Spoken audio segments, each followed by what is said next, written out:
And then Dragons came out and it was just nothing but 3-color. 3-color, you were playing the Khans colors, and that was that. That was the end of it. So that was annoying as hell because, in my opinion, back then it was narrowed down to 2 decks. I mean, at least from what I saw. If you think I don't like follow the top net decks now, you should have seen me back then, because that was what, year and a half, 2 years ago.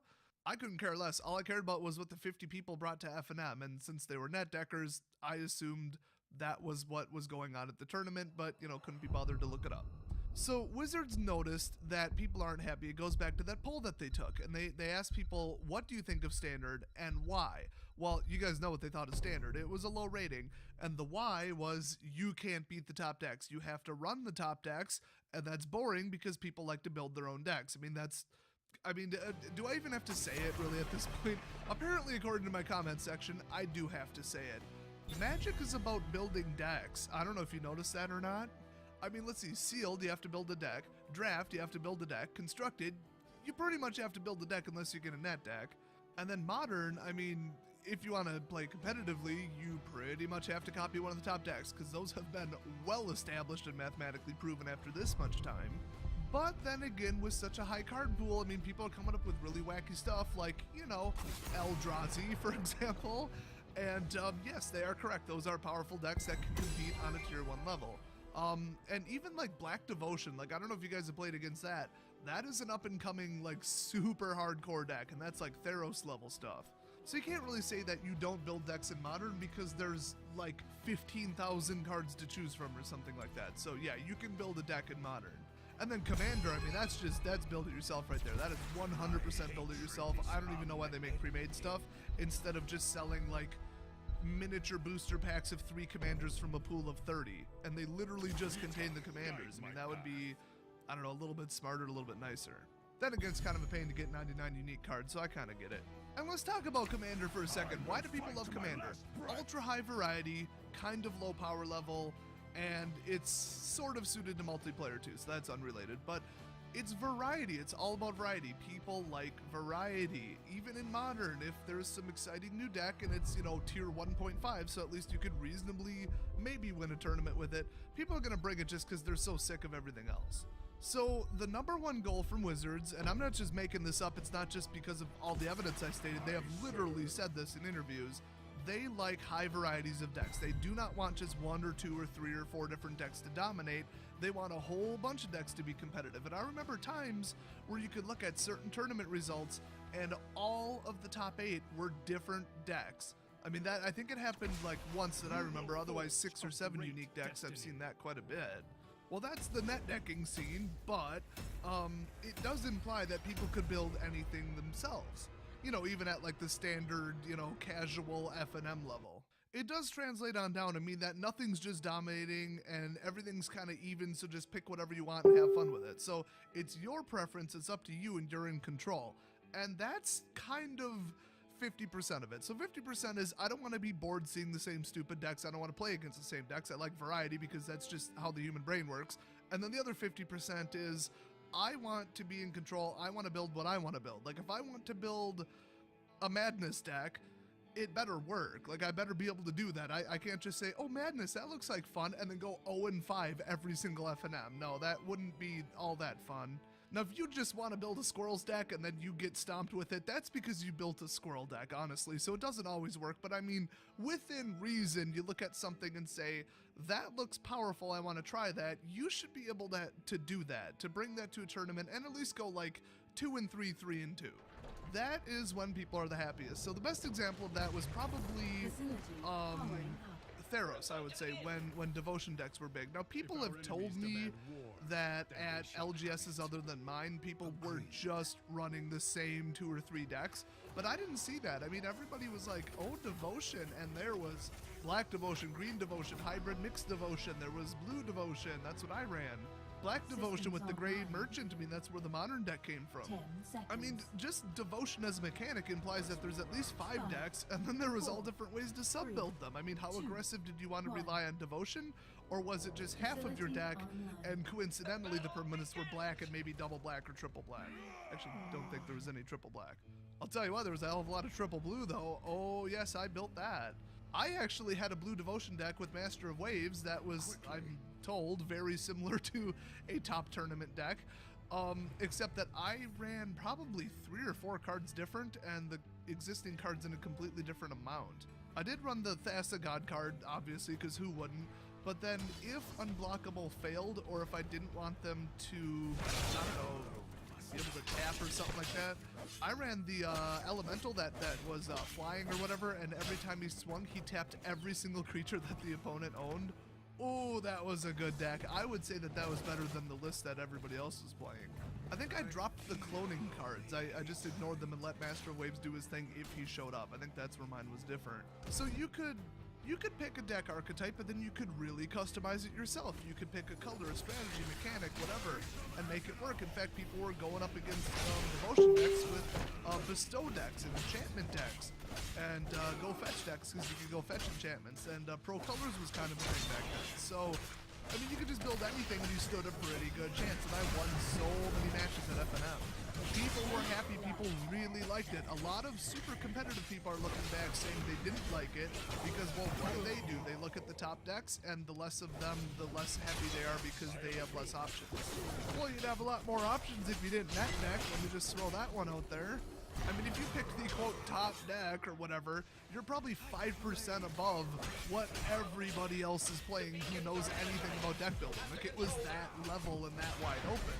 So, fast forward to Shadows over Innistrad and Eldritch Moon. That one was designed in a way that I didn't like. It was like pretend forced level playing field. You picked a tribal and you went with it. That's pretty much how it worked. I mean, people put together some really weird stuff, but in general, people are like, okay, I'm running werewolves, I'm running black-red vampires, maybe madness, I'm running red-burn madness, okay, he's running blue-white spirits, and they were all close on power. I mean, it was clear which ones were more powerful, but they were close. You could reasonably take a werewolf deck and just run over a vampire deck with it. If you pulled the right cards, it was that close in power that it was doable on a regular basis. You could beat the other person just because of a better mulligan decision. Like, that's how close it was. Now, were they stomping Eldrazi? Yes, because all the Eldrazi decks were ramp decks. It took a while. You had to generate the Scions, you had to pull cards in the right order, and you had to get to a large amount of mana, then go fetch or scry to or already have the Eldrazi in your hand. So the decks were just universally across the board faster. Even blue-white spirits were faster, and then they had the control to just stop the Eldrazi from being summoned.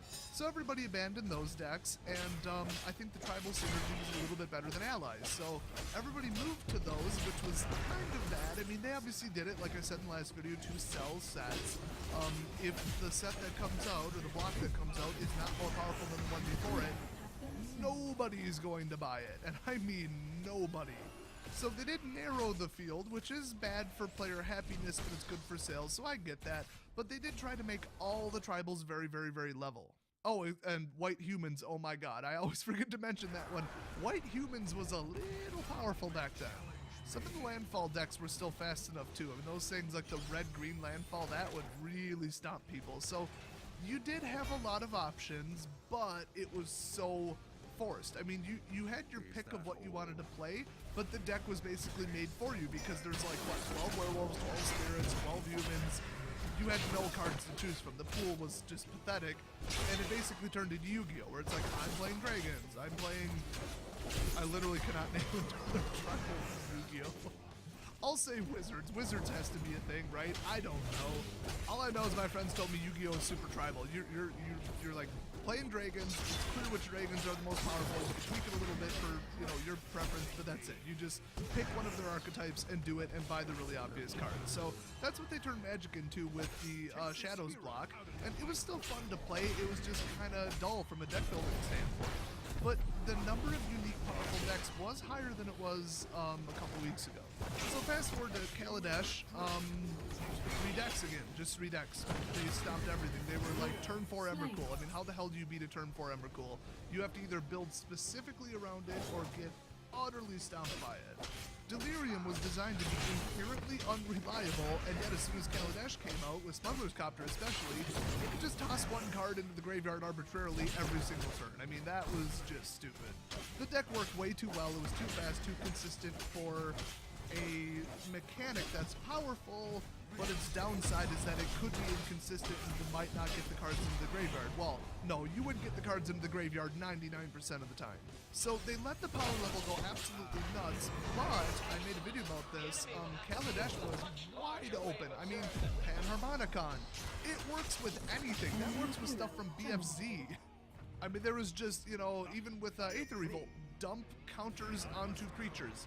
Doesn't even matter what color. In fact, most of the counter manipulation is actually colorless. They did that on purpose. Well, one, because it's an artifact set, and two, so that you could up the deck variety. You could go red counters, you could go green counters. You could go white flying counters. I think that might be a little something right there. Oh, and then you could throw in artifacts into anything. So they tried to up the variety because, you know, artifacts, you could say, oh, that's a cool card. That works with mine, and throw it into any of the 5 colors. So they purposely made universal cards like Panharmonicon, and I could probably name 10 more that just work with anything in the set. I mean, it's just like, for each creature, or anything that's labeled an artifact, do this. So I like wide open, except what's wrong with Aether Revolt right now? Well, shocker, infinite combo on turn 4. Oops. So needless to say, everybody's going to be playing that, plus my or anybody else's version of the Blues Clues deck, where you get out 8 clues and win the game. That one looks pretty hard to stop because you're playing just mono blue control. Maybe even put white in there, but either way, you're going to be able to stop basically everything people throw at you and just win on like turn, I don't know, 6, 7, 8, something like that. So that deck's going to be heavily played, and I don't know, probably still some kind of Marvel free cast thing. They just are going to replace Emrakul with Ulamog and maybe throw in like a Colossus, because that's almost as consistent and powerful. I mean, not really as Emrakul, but it's doable, it's game winning good. So that's a problem. We're back to, you know, 3 decks, and they tried to power down the top decks with Smuggler's Copter being banned, because it just made everything too consistent. You might as well just start with a ley line or an emblem on the field that says you draw 2 cards every turn. I mean, what would that do to the format? It's so toxic. You can't just give people double the amount of cards plus other passive scry and draw cards that are dirt cheap, and that also give them like 1 cost ambush boost and stuff and hexproof saving, and you know, it was just too good. The cards are too good. So that's the one thing that backfires when you let people build anything. If you make the cards universally wide open and say, here everybody, go nuts, the result of that might be that everybody goes nuts and builds something completely monstrous that R&D didn't have the time or skill to come up with. And yes, 10 million players are going to beat a room full of, what, 20 people? So, unfortunately, as I would prefer the wide open sets because it's just better for me. I love deck building, and then I could build anything. I could put absolutely any cards together and see if it works, test it out. Plus, it sells more cards because if the deck, you know, fails miserably, I'm going to rebuild it. It's not just, oh, I bought my werewolves, I'm good, done, that's it. Not buying any more. What would I possibly put in the deck other than a werewolf? So from a sales perspective, it's pretty smart. But they're going to need to fix things with bans, and that's what it comes down to, and that's why they did what they did. People like variety, and when the variety goes away, they ban something. So look at, you know, let's just back up. People are like, oh, this is unprecedented. 50 to 65% Eldrazi decks in a modern tournament. Boom, banned, it's gone. When the deck variety in any format gets too toxically small and people start to get pissed off and complaining about it's just the same old, and the card prices obviously as a result go through the roof because everybody wants the same couple cards. It's kind of like a pendulum. There's a pendulum swinging, and it's swinging back and forth, got a big old blade on it, and whenever a deck sticks its head up a little bit too high, boom, it gets decapitated by the wizard's band hammer. It's a pendulum and a hammer with a blade on it. It's quite the metaphor there. And that's just the way things have to be, okay? Everybody's like, oh, I lost so much value. Well, first of all, stop frickin' net decking and you won't lose as much value. I mean, everybody and their grandma was running Smuggler's Copter, so that one burned. I wasn't actually, by the way. But if you were running the Emrakul deck and you were just sitting there, you know, mulliganing, oh, look, I got the combo I need. Yay, win on turn 5. Screw you. You're a terrible person. I hate you. Everybody else hates you. You shouldn't have been playing that deck. It's like, yeah, you like winning, but that's a dick move. You knew damn well the deck was too powerful, and unless everybody else was playing it, so you just had to bring up the power level, there's no forgiving that. There's nothing about that that's acceptable, okay? You should have seen it coming, except for the fact that there hasn't been a card ban in like 5 years. Oh, in Standard, I meant. Yeah, they've banned a couple things in the last 5 years. So just keep in mind for the future, Wizards is sick of people getting sick of Standard because they need to sell Standard. They figured out really damn quick why people weren't showing up to F&M. They took a poll. They've taken all sorts of marketing research. They've looked at forums. They've looked at, Reddit. They follow what people are commenting on Facebook and tweeting them. They put it all together and said, okay, lack of variety. That's the #1 complaint. Let's fix it. Not, oh, let's do better in the future. Let's try to design something, with higher variety, because that's what they've been trying to do all along. That's what they've always been trying to do. If they fail at it, they need to fix it. Either that or the game's going to lose 20% of their players because people will just get so sick of it. So I hope that shines a little bit more light on why they design sets the way they do, why mechanics are designed the way they do, why they shifted so drastically from super templated to super wide open between Shadows and Kaladesh. And obviously it explains the ban. I mean, when this strategy fails, when they give you the tools to build anything, and then I'd say people misuse them, but come on, you're going to build the most powerful deck you possibly can. That's a given. So when somebody comes up with something that's a little bit too broken, they slice it. They take the scythe. It's a scythe now. It's a scythe hammer pendulum bladed. It's a flying UFO. I don't know. It's a frisbee with butter knives on it. I don't know. The metaphor fell apart a long time ago. But whatever it is, it's going to hit the top decks and chop them. That is the only way to make a healthy Standard, and if it pisses some people off, whatever. You're going to step on some toes, you got to break some eggs to make an omelet, or whatever the hell the saying is. You get it. So people getting all butthurt and making stupid, clueless, ignorant videos with titles like, oh, I'm so concerned about the ban. What does the ban mean? This is so dangerous for the future. Oh, it's so unpredictable. No, it's exactly what Wizards' policy has been. They just decided to get their balls out of their wife's purse and actually ban something and actually step up and say, we're going to fix this. We made a mistake. This card's too powerful. There it's fixed. Rip the Band-Aid off. Piss the people off we're going to piss off, and the other 95% of people are happy. Okay, that's just the reality of it. It's not, oh, they could ban my deck at any time. I'm going to go play Hearthstone. Yeah, because that never has people whining about a meta shift. That ain't the game for you if that's what you're complaining about, okay? So I 100% support the fact that Wizards at least attempted to fix it, and for the most part did fix it. Obviously, I think they should have banned Marvel instead of Emrakul. I've heard more convincing arguments that make it at least a closer decision in my mind, so I get it, whatever. I mean, they got close enough and they fixed the problem. Those decks are gone. Their power level is chopped by 20-30%. Now people can continue to build whatever they want creatively within reason and actually compete with it. I mean, my Gravity Bomb deck swept F&M twice, and then I started to just not be able to win crap with it. That's how bad the power level got as the toxic net decks came out.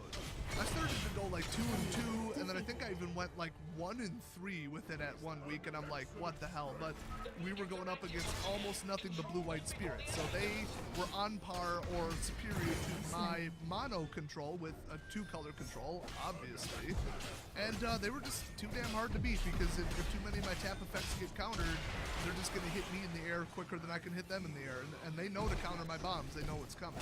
So the deck was strong until something just impossible to beat came out, and Wizards recognized it and said, no, take your Reflector Mage and shove it.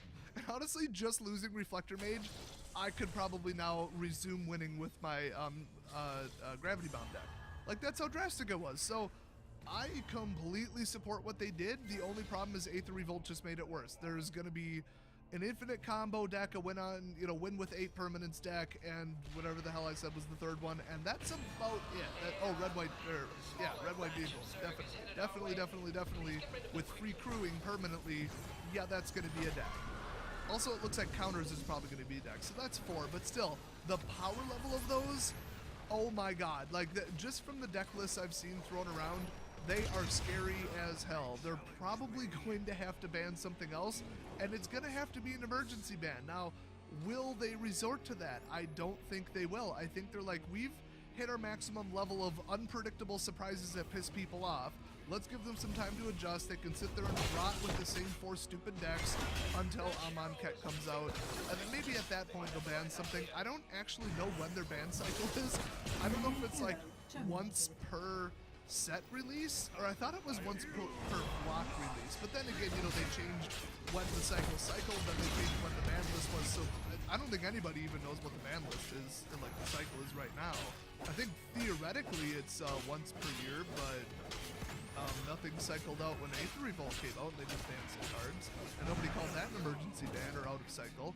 So who the hell knows? But I mean, they'd have to release Aether Revolt and then ban something before Amonkhet comes out. Okay, that's an out of cycle ban. So I don't think they'll do that, and that's why Aether Revolt looks so unplayable right now. You just, no matter what you're playing, you won't stand a chance of being decks. It's just going to return to that, unfortunately. The only thing that can compete with an environment like that from a deck building standpoint, if you want to still continue to rogue deck, is the old hold them with one hand, punch them with the other decks, which is, you know, approximately 16 control cards, 24 non-control cards, well 22 usually, and you just try to hold off their stupid little gimmicky combo. You know what's in the deck, you've seen the deck list, just stop their bombs and stop their key components. So you're holding them with one hand while you're punching them with your other hand like a Gyros Masterpiece. Man, it's 7-7 in the air, that ain't no joke. So blue and white control cards, black-white control, kill, removal, exile, you know, those are going to be pretty hot. And then honestly, blue, white, and black all have pretty good creatures right now. Well, black to a lesser extent. So building a hold 'em and punch 'em deck is probably going to be a reasonable strategy. And, you know, removal cards that are the best in standard usually have a bit of a price tag. But then again, with the way they're printing cards right now and the way they're printing standard sets, it's really not gonna stay that way. Like even Fatal Push or whatever is like $4 right now. I mean, some cards that people were expecting to be $10 to $15, which I mean, okay, for the rarity, no way in hell with that card. But everything else, it's like you just wait a little bit and it's gonna go down. I think the days of like Thoughtseize being like $30 or whatever, I think that's over. I mean, Anguished Unmaking couldn't even maintain its price. I mean, it's just you wait a couple weeks and just everything's a couple dollars. And that is more than fine with me because I sell all my singles in the first 72 hours usually, and then after that I build decks. So, hooray, you know, that's fine with me. I certainly won't ever be complaining about that. I mean, cards going down over time, people are like, oh, but I disassembled my deck to build a new one, which is usually a net deck, and I can't sell my cards for anything because they're all $2 now. Literally the same people that are like, I want to be able to keep my deck for 1 to 2 years. I like the 1 year rotation.